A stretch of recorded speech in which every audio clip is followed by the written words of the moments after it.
What's cracking, gamers? Sid is back with another different type of video today. I'm going to try another type of scripted video, but this time it isn't about video games. I'm going to dip my toes in some of that internet drama. So kick back, grab a snack and something to drink, relax and enjoy the show. Ian Joma, better known as IdubbbzTV Online, is a YouTuber from back in the good old days of YouTube, when everything was trying to be as edgy and as politically incorrect as possible, and shocking people was the aim of the game on the side of YouTube that he found himself in. He became known at first for his Kickstarter crap series, where he'd review trash-sounding Kickstarter projects and mock the people behind them, and his bad unboxing videos, where his arguably unhinged fans would send him packages full of all sorts of random stuff, mostly weeb culture and sex toy related. Now, despite sounding like reasonably basic premises, people really enjoyed the videos and they saw great success. What really caught everyone's attention though was Ian's Content Cop series, where he used his comedic ability and his disregard for the line to shine light on some of YouTube's most notorious people, and people like RiceGum and Jake Paul, as well as Keemstar and Leafy.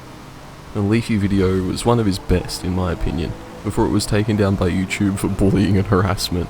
Now you'd need to rely on archives and re-uploads of these old internet masterpieces, because in May of 2023, Ian unlisted all of his Content Cop uploads, and released a video titled, "I Miss the Old IdubbbzTV", which as far as I'm concerned signalled the end of his time as an edgy YouTuber, and solidified his desire to be accepted by the people who would have condemned him for his actions in his past videos. As well as his savage critiques of influencers, Ian also tried his hand at serious documentary filmmaking with reasonable success. His documentary on airsoft fatty, Full Force, has currently got 24 million views, and I'd kill for about 1% of that, so I definitely can't write that off as a failure. I can, however, write off his Sam Hyde documentary as a failure. Now, I'm sure everyone's seen videos and posts about this, but the Cliff Notes version is simple. Sam Hyde thought Ian might have had an ulterior motive when he wanted to do a documentary on him, because Sam had enough foresight to see that Ian was repositioning himself to target a new audience, and felt that he might have been trying to portray him as a racist alt-right comedian who had fallen off since the days of $1 Million Extreme and World Peace, and decided he'd participate in a little bit of trolling just in case. He was going to come out and see, like, where was I in my career after having, like, fallen off or whatever, and I wanted to be like, well, we're just rapping, we're just, like, we're like laying down tracks now. And rapping all day? All day. And Joey was like doing all this shit like, yo, check it out. This is kind of like a Drake beat. Like making him listen to beats and shit. Record a lot of bad rap music. Stage fright where Sam re-records breaths. Insists the auto-tune's in the wrong key. Super quiet ad-libs. Like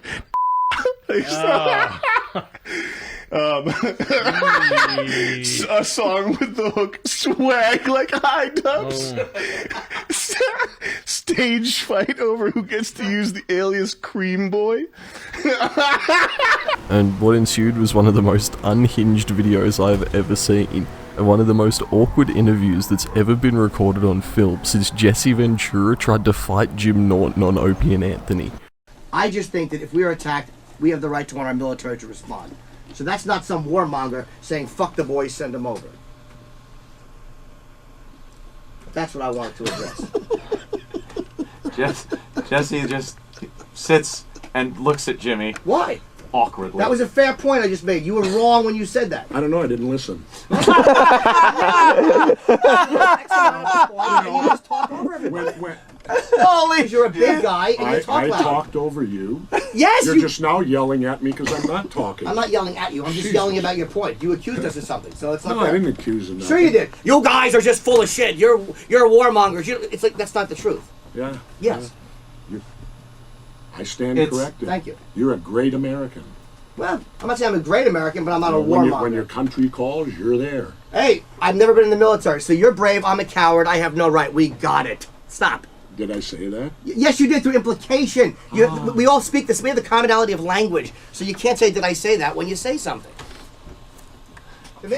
You did it to me. You said I don't believe in the Constitution. Bye, guys. Bye, Jess. Governor. You always just sulk and walk away. Why? No, you I'm put done. words in my Hey, mouth. there's a fucking guy here telling me I got a schedule, You're asshole. using dirty language, asshole. Yeah. Yeah. Oh. Bye, tough guy. Bye, tough guy.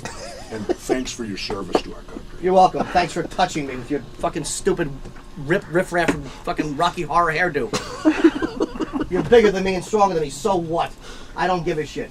You want to beat me up, go ahead. I'm not going to fight a guy like you. That means nothing to me. I know. I argued with you, you put words in my mouth, and you didn't like when I did it to you. You put words in my mouth saying I didn't believe in the Constitution, and that's bullshit. It's not true. I don't agree with abusing it. Thank you for your service to Oh, you're welcome. You're a bigger patriot than me. Godspeed.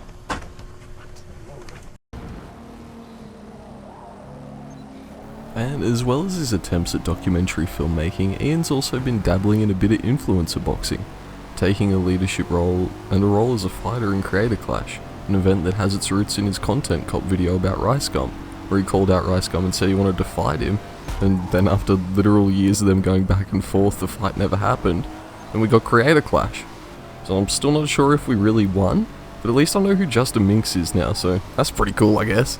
But why are we even talking about all this stuff anyway? Because up until his flop of an expose on Sam Hyde, his content still at least had some sort of resemblance to his older content that got him famous in the first place. And the Sam Hyde stuff is, at least in my opinion, reasonably relevant to the situation that we find ourselves in. It's a shining example of Ian lashing out at people that he thinks are problematic, or not PC enough for his tastes. Now that Ian's trying to be safe with the content he makes, he's trying to distance himself from his old audience.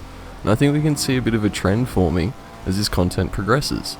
He started staying away from the riskier content around the adpocalypse, and that's fair enough. If YouTube's your livelihood, then yeah, you should do something to make sure that you can keep your job, so to speak.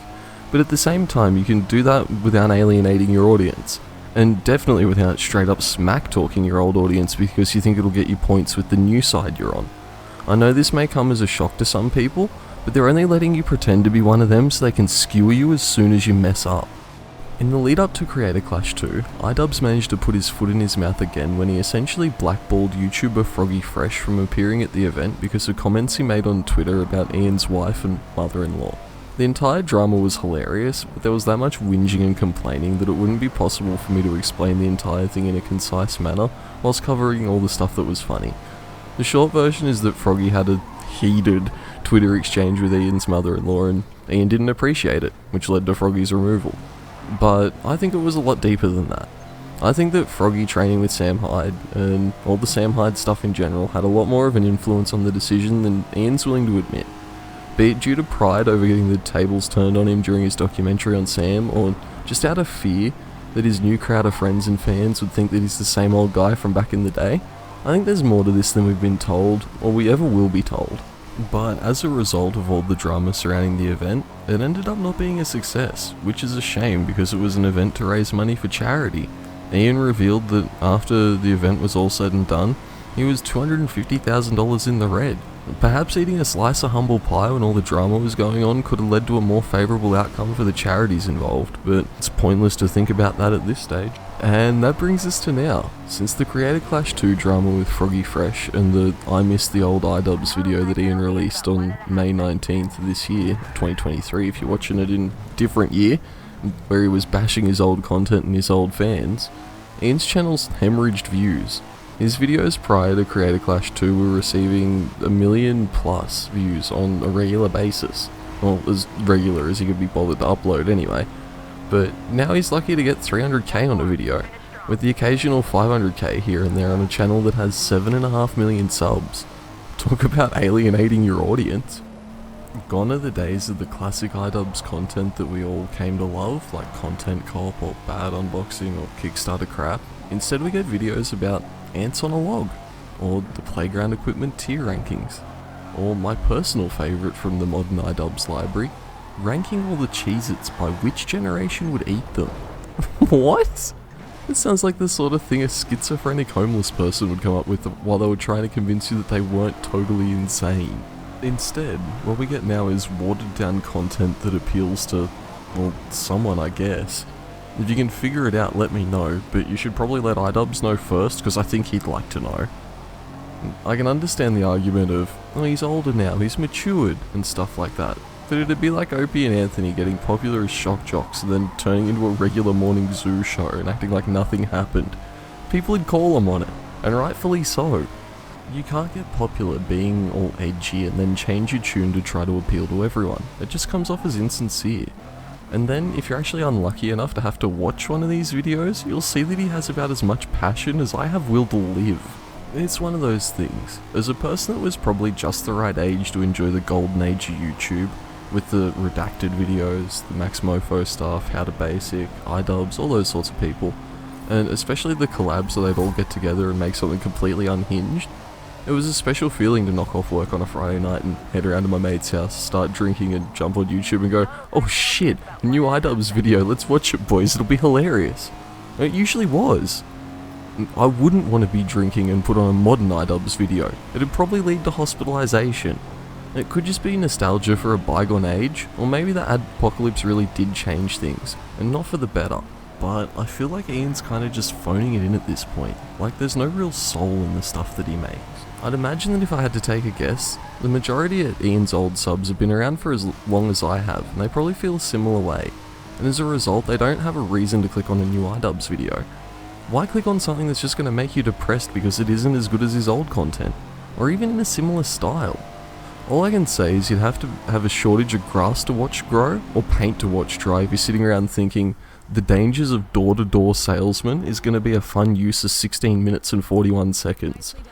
You'd probably have more fun if you just tried to hold your breath for 17 minutes. Now, why are we even wasting our time talking about this?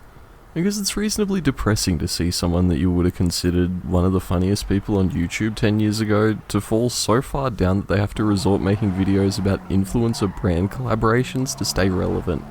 And I understand that his original position as an edgy meme lord isn't really viable in 2023, but I still think there's a couple of steps that he could have stopped at before he got to stuff as lame as this.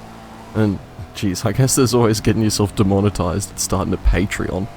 I guess the point here is to stay true to yourself. If Ian was only doing the edgy thing as a bit for his channel, then that's totally fine.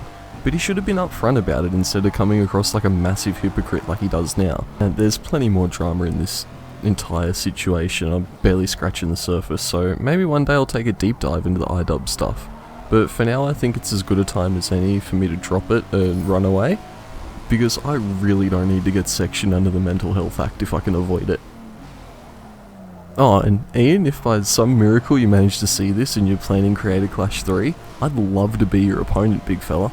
I'll keep growing my channel just so you'll say yes.